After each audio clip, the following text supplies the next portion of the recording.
Can you guys hear me? Yep. Excellent. Good evening. All right, we will call the Plan Commission meeting to order. First thing is the meeting minutes from the previous meeting. Everybody have a chance to take a look at them? I'll move to approve. Second. Motion and second to approve. Any discussion? All those in favor? Aye. Aye. Opposed? Motion's approved. First up, public hearing on a conditional use permit review for 708 offices, 708 2nd Street, Parisi Properties LLC. This is a public hearing. There's nobody present, so anybody that's going to be commenting on this is coming from Zoom. We can't necessarily see everybody that is on Zoom, so don't raise your hand if you want. If you have a comment, would like to make a statement, please just chime in, give us your name and address, please. And keep in mind, you might be muted, so please unmute yourselves before you try speaking. So having said, yep, what's that? Emily, can you see me? Pat? No? Ooh, Pat? Pat, we can hear you. Can hear you, I can't see you. Well, you're lucky. Okay. All right, so it is a public hearing. Does anybody wish to make a comment on this? Yes, please. This is Karen Nessett. I live at 727 3rd Street. And my husband? David Estring, also 727 3rd Street. Okay. I'd just like to say that we have been pleased for the last 6 months, particularly with not having parking on our street all day long down in front of our house.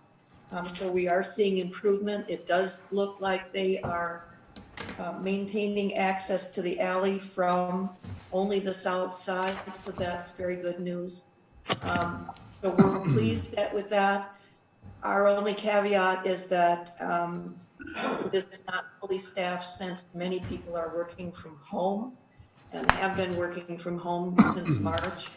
So I don't know how many employees he has in there, but it would look to me like he's about half of his normal level. So I'm just putting that out there that certainly next year this would need to be reviewed again when hopefully business resumes at a more normal level and we can see what happens in that instance. Okay. Yeah, echoing what my wife said, we're pleased with the conditions that are currently on the property and that we urge that these conditions be renewed to the same extent.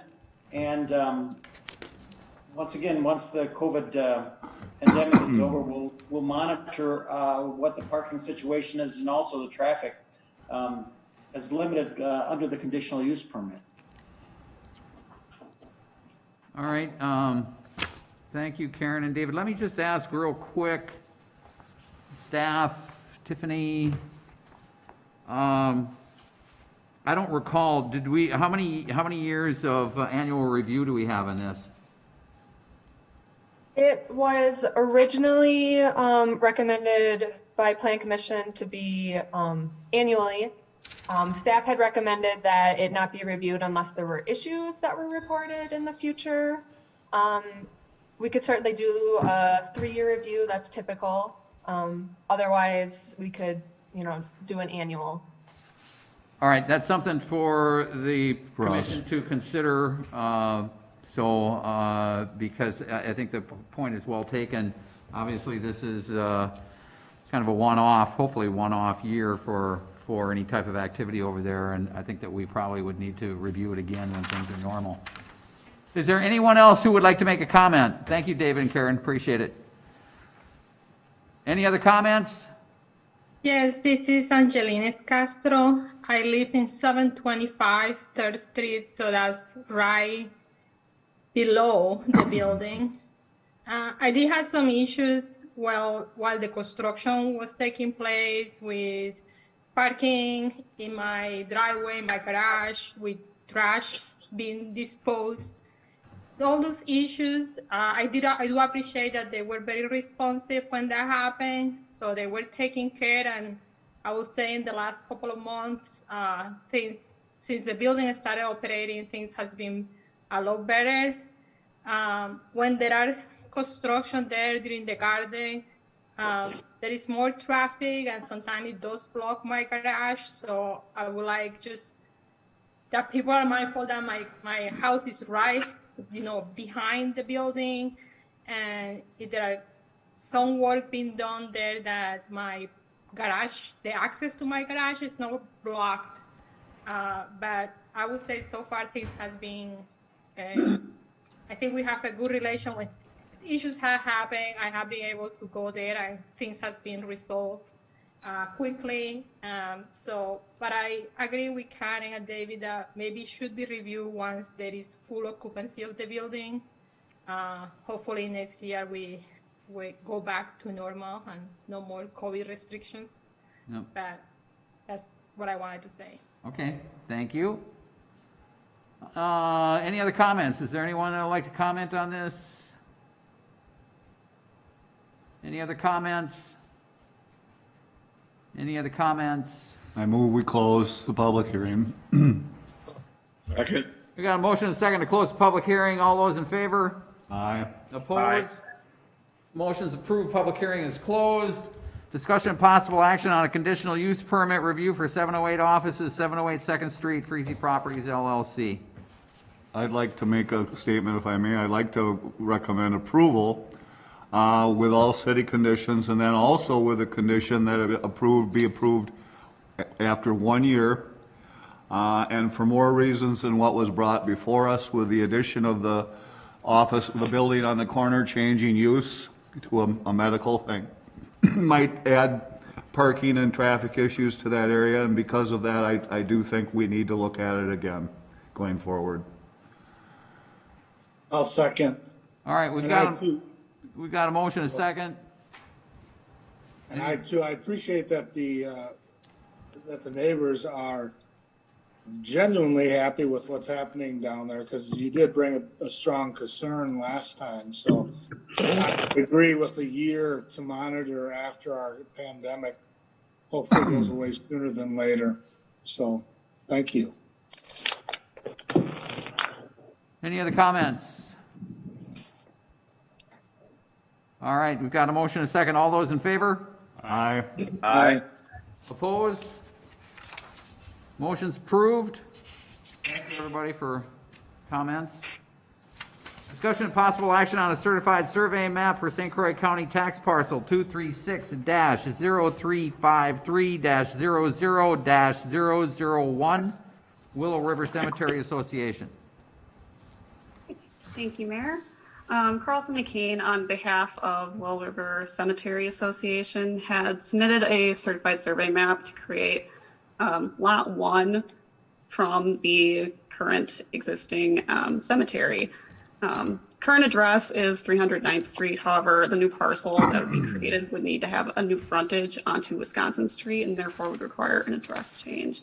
The purpose of the survey is to allow the Cemetery Association to sell the land for possible future construction of a single-family residence on this new property. Current zoning is R1 single-family residential, so that much is good. With that being said, staff is recommending approval of the CSM with the listed conditions, including that of adding a private utility easement to the driveway, and a driveway access easement maintenance agreement needing to be drafted. Additionally, because the future land use map designation is currently institutional for the cemetery use, it'll need to be updated to single and two-family residential, but we'll do that through the overall comp plan update process as that moves forward. So moved. Question. It was just a second. We got a motion. Is there a And second? I'll second. We got a motion and a second. Frank? Frank, What? you have a question? Yes. Where will direct access, would it be off of Wisconsin Street? Yes. Yeah. Okay, thank you. If you recall, the Cemetery Association came before us here some time ago, noting that they needed to sell this lot to raise money for the operation of the cemetery. That was kind of their only way of doing it, and so it appears they've been successful and done that, so, hey, all for it, all for it. All right, we got a motion, a second. Any further discussion? I gotta add, did everybody take a look at this letter from the judge? No, it's. Man, oh man, that's some serious handwriting. Anyway. All those in favor? Aye. Aye. Opposed? Motion's approved. Discussion and possible action on a recommendation of the Common Council on a resolution to partially discontinue a portion of public right-of-way for Crestview Drive, generally located north of 2000 Crestview Drive, Hudson Ford.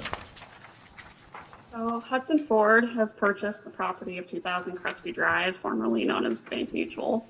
And they're requesting the city to partially discontinue or vacate a portion of dedicated Crestview Drive right-of-way that's located to the north of this property.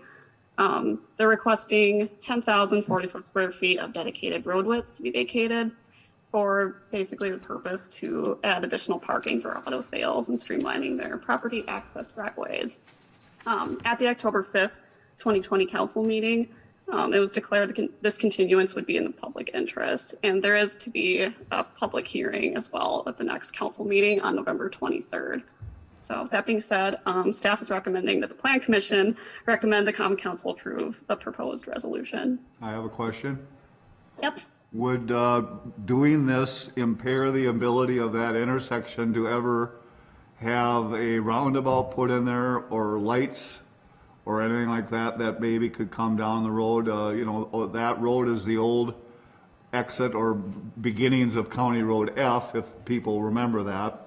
And that is kind of a main route off of Hanley, coming across the south side of the city to avoid traffic. And I foresee with this new development coming down next to the YMCA or the Y down there and all that street's going to be getting more and more busy. So I guess I'm just wondering about anticipation of maybe something down the line needing to be done at that intersection, and if that impairs the ability to do that.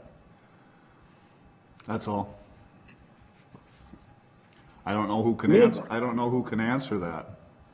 To me, on the plat map, Fred, this is Randy, I don't think it would. And how dare you bring up roundabouts, that bite your tongue.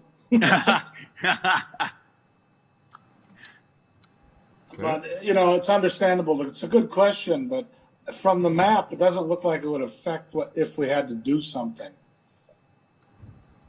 Just my opinion. Then I have another question. Is there other land like that going down that strip that the city has maintained easements or whatever we have here right away that we would have to put, people could come to us and potentially ask us to vacate that? Or is this just a singular parcel?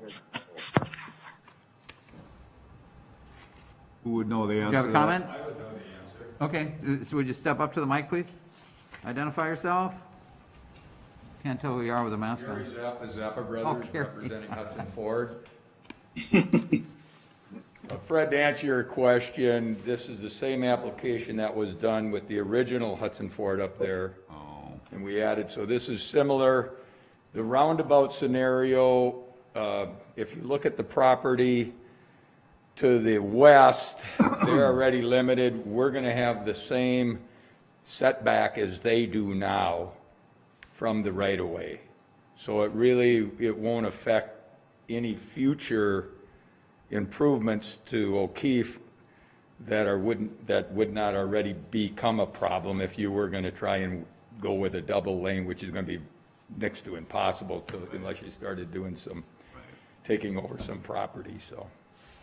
Thank you. You're welcome. Anybody else got questions for Gary?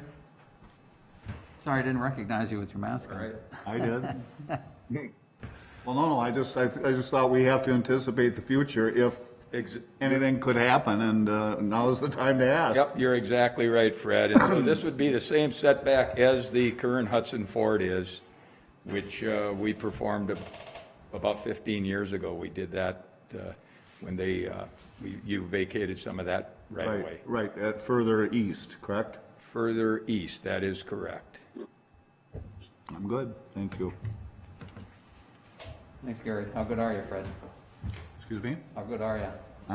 I'll make a motion to approve and proceed with any city conditions. Okay. Got a motion and a second. Further discussion? All those in favor? Aye. Aye. Opposed? Motion's approved. Discussion and possible action on a downtown design review certificate for 529 Second Street, C3 Church. The applicant has submitted a request for a sign permit and downtown design review certificate to permit some wall signs, projecting sign, and some window vinyl graphics at 529 Second Street in downtown. None of the signs are proposed to be lit internally and are neutral colored in tones. Therefore, they do abide by NR 118 guidelines and restrictions. There are some notes kind of listed down in the issue sheet for you guys, but I'm just going to summarize and say they do qualify and like follow all requirements listed in code as per like dimensional requirements and such. So without getting into the details, I'm just going to say they basically have one projecting sign that's not going to be adding any new brackets to any walls. It's just going to actually hang off of the currently existing one. And the wall signs are just kind of like some panel boarding and a logo that's going to go above the door where the previous logo for Doughboys Pizza was placed. So basically, I'm going to say staff's recommending approval of the downtown design review certificate to allow C3 Church to install their wall signs, a projecting sign, and window vinyl graphics.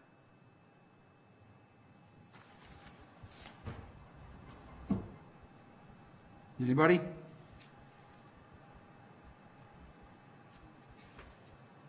I'll move to approve, allow, whatever the right choice of word here is, with any, again, city conditions, if there are any. Okay. Got a motion and a second to approve. Discussion? All those in favor? Aye. Opposed? I'll abstain, Mayor. Okay. Note that, please, Emily.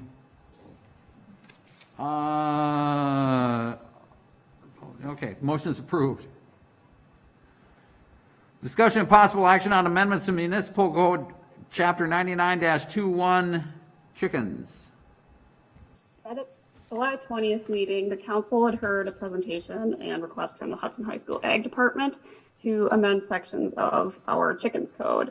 Some of the notable amendments include allowing chickens to be kept on properties zoned public. I would like to note that in doing so, you do have to have a land use that's educational in nature and can't just be like in a park, for example. So just want to get that out there.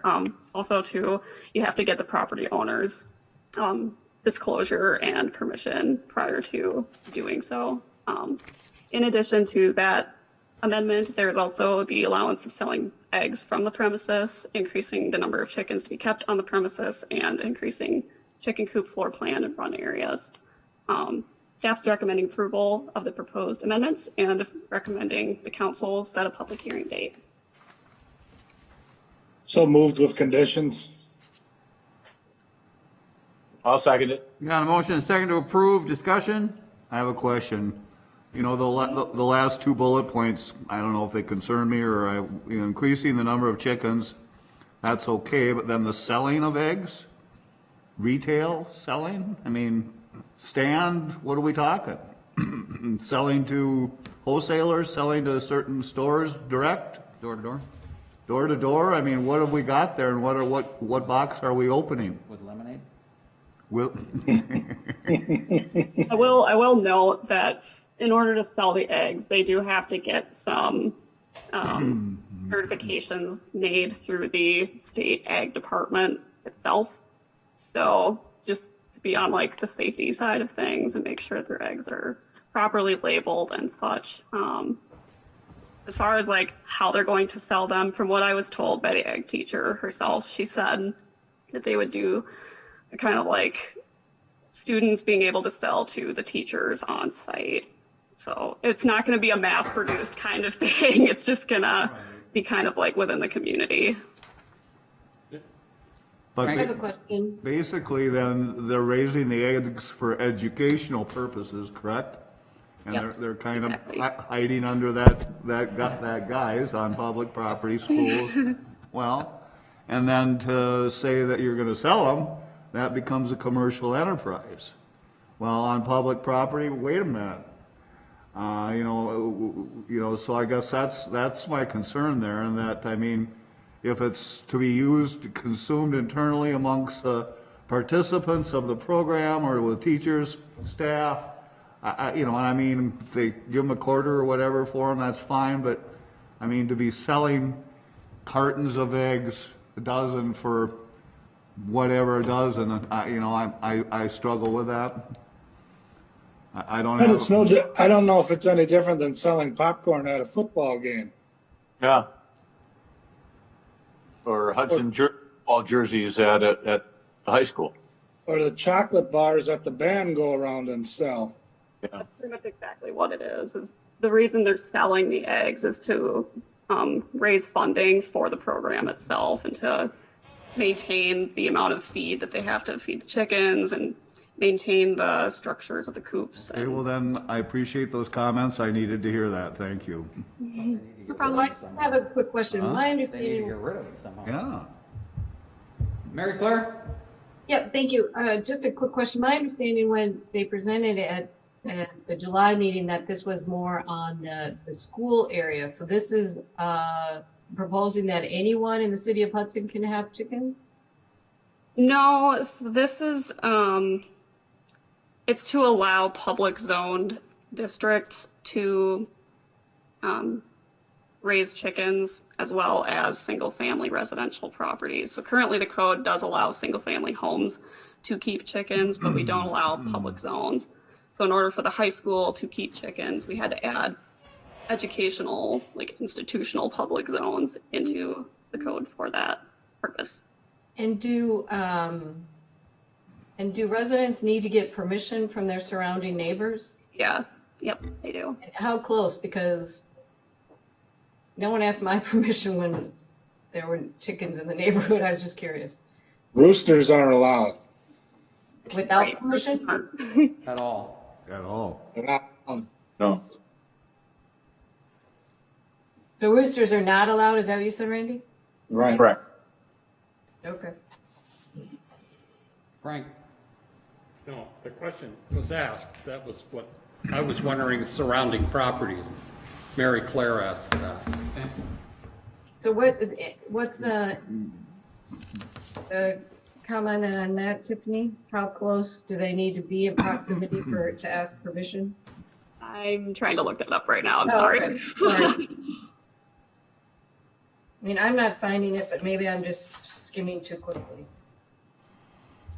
It just says the applicant.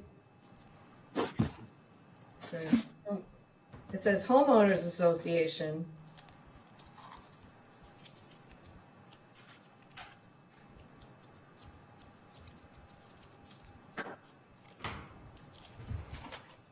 So if this is for publicly zoned properties, does that mean that they can have their eggs for sale below, right next to the electronic signs scrolling above them there, and they can say eggs for sale?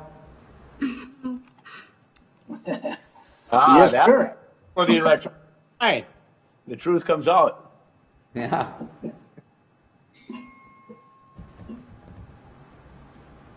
You still looking, Tiffany? That's what Yeah, I went, I that's am. kind of what I meant too. Yeah, maybe it's not in there. I don't see it. I don't see it. I thought I recalled we did make something where they had to notify their neighbors. Yeah, I thought we did also, Randy. Either staff sent them out to the immediate adjacent neighbors or something like that. Well, But shouldn't we have that included in the ordinance? yeah. Yeah, it should be there along with the homeowners association section, shouldn't it? Right, and I think it should be within a certain proximity, I would think. Well, this is the time to put it in. If they're gonna write it, this is the time, so. Right. We can add it still while Well, moving forward. Under B definitions, we're talking about a budding property. It must be referenced somewhere else in here, right? Yeah, I saw that as well, but then nowhere else does it come up again. It doesn't. Yeah, it's defined, but not any further. Yeah, there's some discussion on the distance the coop needs to be from a residential structure and a budding property, so that's probably where it's used. I don't think there's anything specific on neighbor notification. I think that should be in there, and I think it should be defined, the neighborhood, or how, is it just the neighbors, right next door, or? Yeah, we could add that under C7, under the license requirements, where it says like written permission from a homeowners association is required. We could add to that abutting properties definitely need to be included in that. So is it just the next door neighbor, not the ones like 2 houses down? Surrounding neighbors. Yep. 100 feet. Right, which, can be interpreted as a little vague. They may, even though, I might be 2 doors down, they may not think that's surrounding, and I think it's surrounding. You know what I mean? Sorry, Randy. No, that's fine. Who made the motion? Me? Yeah. Was, I think so. I don't know. Yeah, you made it. I seconded it. well, let's add some language in there. 300? I know we have some other ordinance that says 300. Is that too much? I would say as staff that 300 might be a bit large. 300 tends to go out blocks. Well, what is, 100? under E1D, what is it? A coop and any attached enclosure shall be located a minimum of 25 feet from adjacent residential structures? Is that what we're looking for? Well, that was. As Oops. What's That's that? the placement of the coop. Well, this thing's a mess.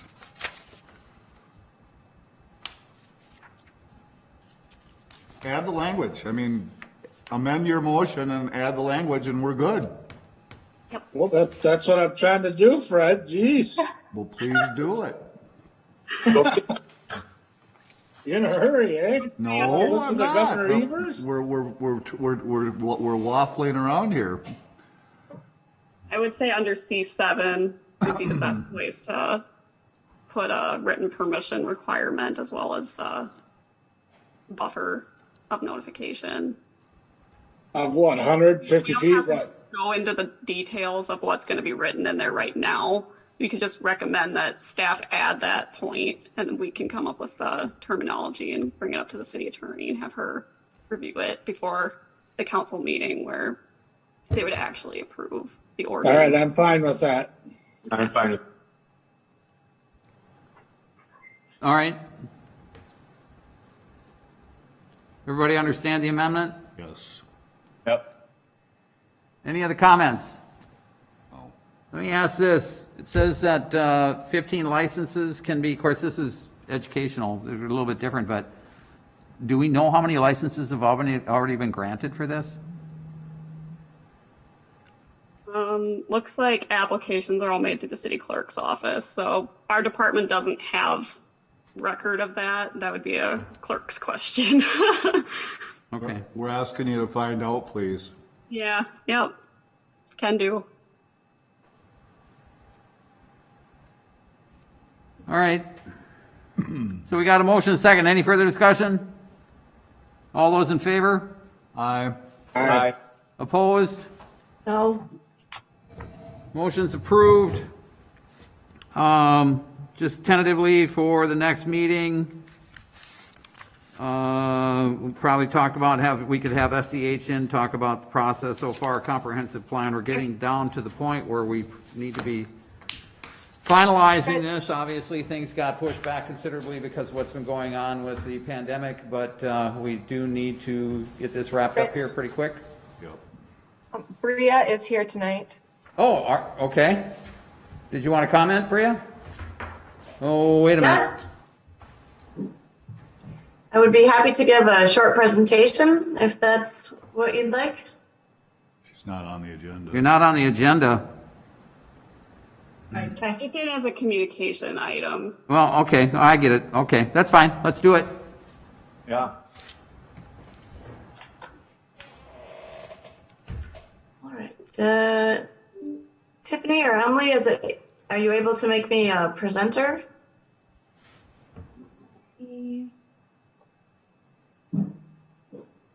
So what I want to do this evening is just go through where we're at, the types of public engagement that we've done so far with the process, and then talk about our timeline moving forward. Okay? So as Emily or Tiffany is working on the presentation, I'll start talking. So we have 7 chapters that are drafted. We teamed with Place Dynamics and we completed a market analysis for this process. And overall, the planning process, what we want to do is get the vision and engagement from the public. At the beginning of the process, it feeds what we are drafting, it feeds the vision, it feeds the goals and recommendations in the plan. So we have the base data drafted, and so now taking the engagement that we've gotten so far and that which is underway, and we'll refine that into additional drafts of the comprehensive plan. Here we go. Let me share my screen with you.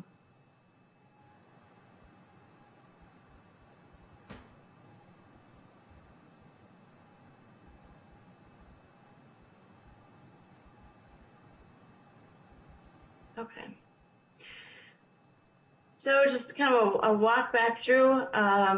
Last fall, we did a public involvement workshop.